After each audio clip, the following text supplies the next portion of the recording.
younger generation quits. Not everybody. So I gotta put that. People get their butt hurt. So not everybody. Most of this generation quits the second they get talked to. You did this wrong, or they get yelled at. It's so easy to be great nowadays because everybody else most people are weak. This is a softened generation. So if you have any mental toughness, any ability, if you have any fraction of self-discipline, the ability to not want to do it but still do it. People have a hard thing understand. I hate to run. And what makes me so crazy, it doesn't anymore, is people go, well, why do you run if you hate it? What are you talking about? I don't want to take showers and eat either. I hate that too. That's life, man. It wasn't until I changed that mentality that I became somebody.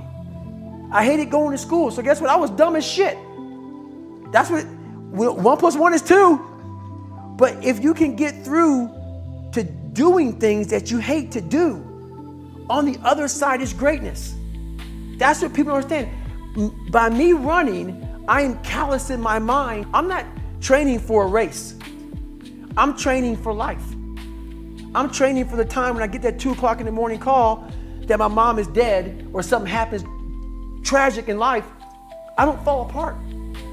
I'm training my mind and my body and my spirit so it's all one, so I can handle what life is going to throw at me. Because the life I've lived, it throws a whole bunch at you. And if you're not physically and mentally prepared for that, you're just going to crumble and you're good for nobody. For me, growing up, I came from a horrible background. I got called nigger every day of my life growing up, lived in a small town. The Klan headquarters at that time was about 20 minutes from where I lived. One of the high ups in the KKK, son, sat behind me in 2 classes, so he called me nigger all the time. Got my first car, they spray painted nigger, we're gonna kill you on it. So I was just an insecure, scared kid. And the only way I could find myself was through putting myself through the worst thing possible. No one was helping me out. So my dad made my mom kind of irregular. So she worked 3 jobs, went to college full time, so she was never around. One time this person drew a picture of me and said, "We're gonna kill you nigger" on my Spanish notebook. And I took it to my principal. And my principal said, "They spelled nigger Niger." That was the best advice he can give me. So long story short, what I realized was no one was here to help me. And the feeling I had every morning, I started shaving my head when I was 16 years old. And the feeling I had every morning when I looked in the mirror was horrible. And I didn't want to feel like that anymore. And how I felt was a kid going nowhere, a kid that was scared. And most kids will accept that and look for help. But the best thing that happened to me, no one helped me. No one felt sorry for me. No one looked at me and said, like this day and age, they'll take you in and they'll tell everybody, stop picking on this person. Back then, they didn't care. The KKK marched in our 4th of July parades. They had to stay 100 yards back, but they marched in it. Wow. That's how this town was. And my mom cared about me, but my dad took our soul. And she did the best she could. I had to figure out I wasn't gonna be a punk kid all my life. So the only way I could turn it around was to suffer.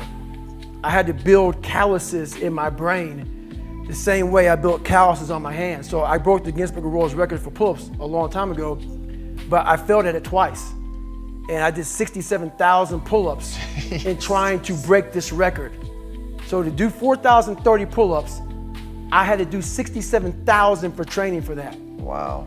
And so what I realized is for me to become the man I wanted to become, I saw myself as the weakest person God ever created. But I never blamed God for anything he did to me. So I wanted to change that to be the hardest man ever created. Am I that? I don't know, but you had to have a goal. And my goal when I was sitting there, not going to school, being bullied, having no self-esteem, my goal was the only person that's gonna turn this person around is me. The only way I can turn it around is put myself through the worst things possible a human being can ever endure. And that'd be the only way that I can build this brain to handle anything that comes in front of it, callousing my mind through pain and suffering.